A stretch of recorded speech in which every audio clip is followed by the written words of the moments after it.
আপনারা কয়দিন হলো ভাই? এখনো তো একটা মাস হয় নাই, সামান্য কয়টা দিন গিয়েছে। দুনিয়ার জমানো সমস্ত দাবি দেওয়া নিয়ে সবাই এখন রাস্তায় নেমে গেলে যারা এখন সরকারে বসেছেন তারা দেশটা গুছাবেন কিভাবে? এতদিন আপনাদের দাবি দেওয়া কোথায় ছিল? সেই দাবি দেওয়াগুলো এতদিন করলেন না কেন? এখন এরা দায়িত্ব নিয়েছে জনগণের অনুরোধে, তারা তো ইচ্ছা করে এখানে আসেনি। তাদেরকে যদি সহযোগিতা না করে এইভাবে ব্যতিব্যস্ত করে তোলা হয়, তাইলে রাষ্ট্র পুনর্গঠন এবং মেরামতের যে কাজটা, এটা তো তারা করতে পারবে না। এখানে সকলের দায়িত্বশীল আচরণ আমরা আশা করি।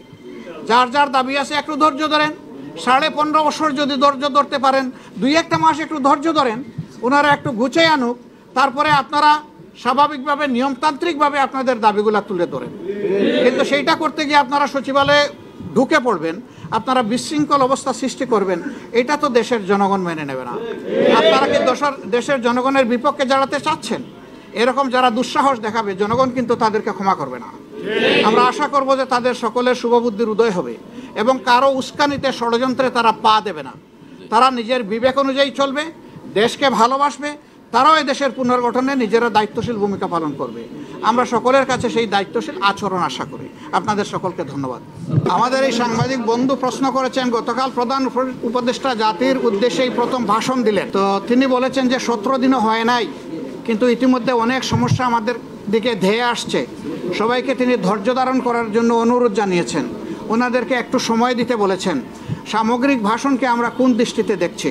আমরা মনে করি একটা দায়িত্বশীল ভাষণ উনি দিয়েছেন। এই সময় এটাই দরকার ছিল। জাতিকে সামনের দিকে আসা জায়গা নিয়ে কথা জাতির শোনা প্রয়োজন ছিল।